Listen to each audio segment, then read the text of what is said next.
Advance party में इतने बच्चे आए, उनमें से किसी को भी शिव बाबा का प्रत्यक्ष पाठ प्रत्यक्ष नहीं हुआ? हुआ।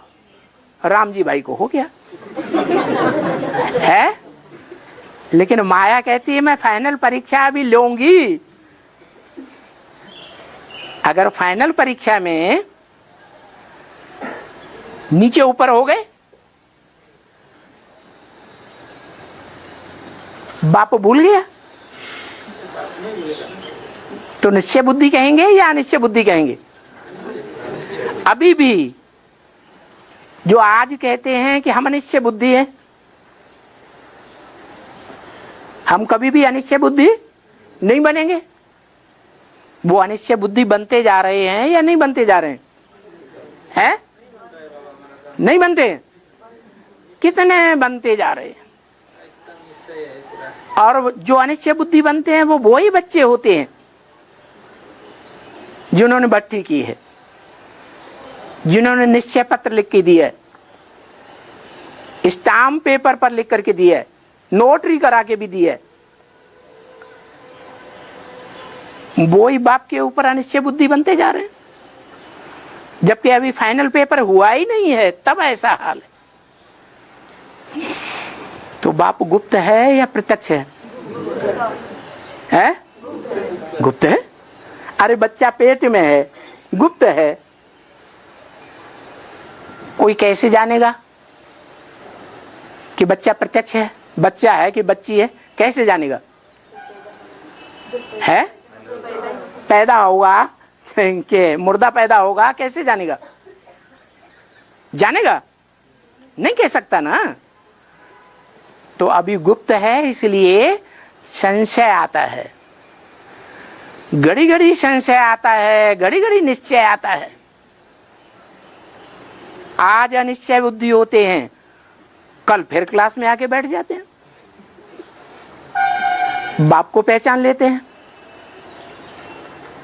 तो निश्चय बुद्धि माना जन्म, बाप का बच्चा जन्मा। अनिश्चय बुद्धि माना बच्चे की मृत्यु हो गई। तो जन्म मरण का चक्र चल रहा है, मृत्युलोक चल रहा है या अमरलोक चल रहा है? ब्राह्मणों की दुनिया में मृत्युलोक में है।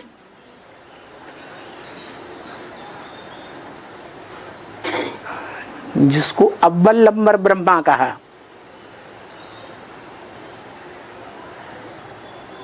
या जो सृष्टि का पहला पत्ता है, वो ही निश्चय बुद्धि नहीं बना तो दूसरे पत्ते 500-700 करोड़ कैसे निश्चय बुद्धि बन जाएंगे?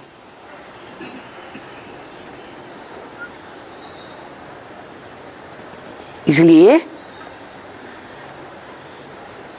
अभी नहीं कह सकते कि शिव जयंती प्रैक्टिकल में हुई। भले ब्रह्मा कुमार कुमारियां दुनिया वालों की देखा दूनी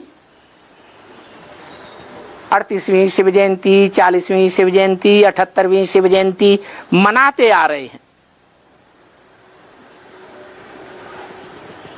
वो भक्ति मार्ग वालों की तरह देख देख करके अंधश्रद्धा पूर्वक मना रहे हैं, या उनको पक्का निश्चय हो गया इस दिन बाप का जन्म हुआ है? इस वर्ष में हुआ? नहीं हुआ। तो अभी भी जो सच्ची सच्ची शिव जयंती है वो होनी है या हो गई है? होनी है। भले बाप का प्रत्यक्षता वर्ष सन 76 में ब्रह्मा कुमारियों ने भी मनाया, एडवांस वालों ने भी मना लिया, लेकिन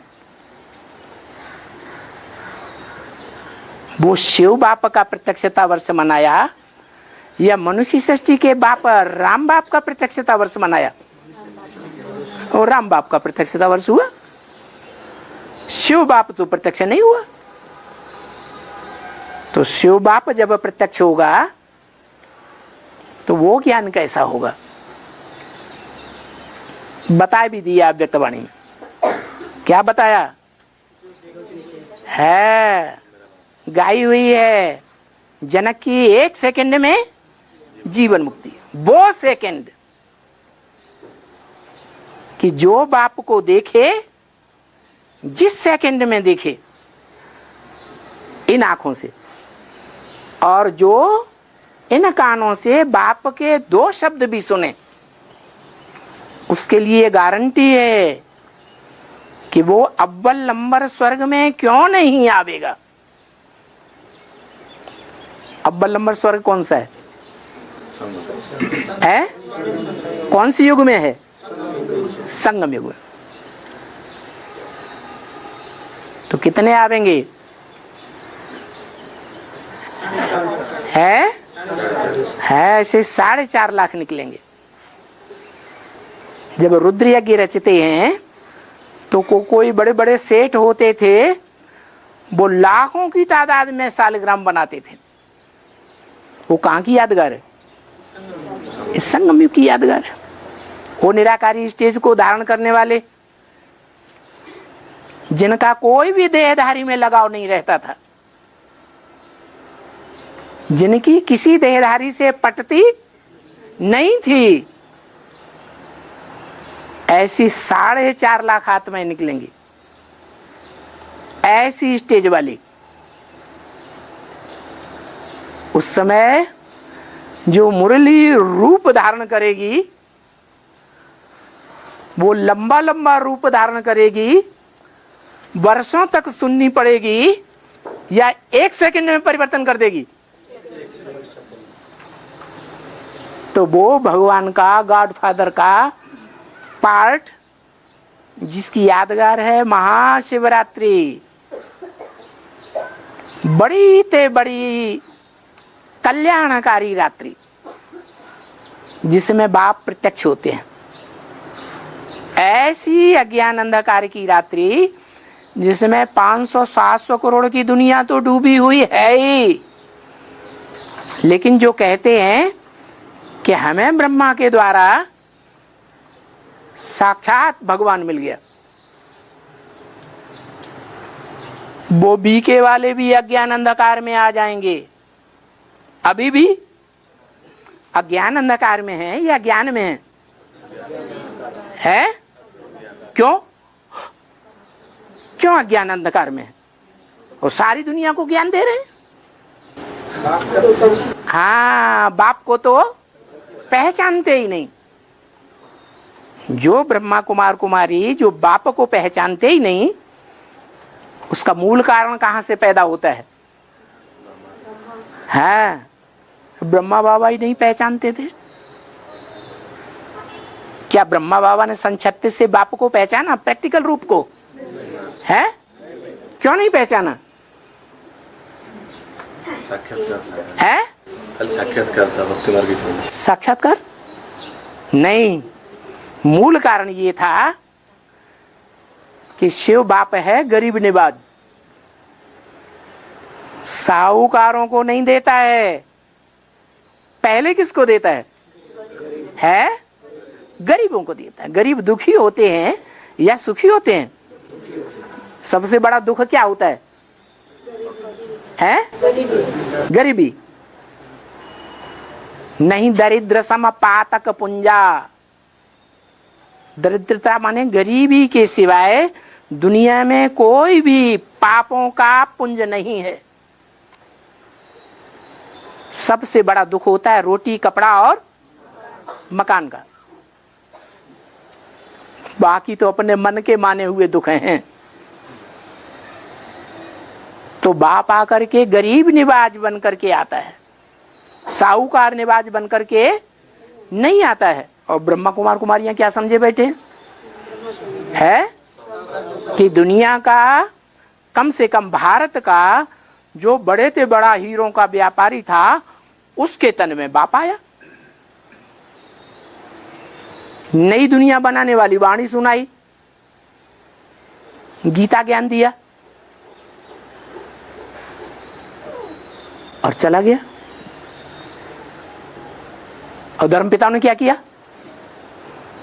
वो भी तो आया राम गया राम। और ब्रह्मा ने भी क्या किया, आया राम गया राम, परिवर्तन तो दुनिया का कुछ भी हुआ नहीं।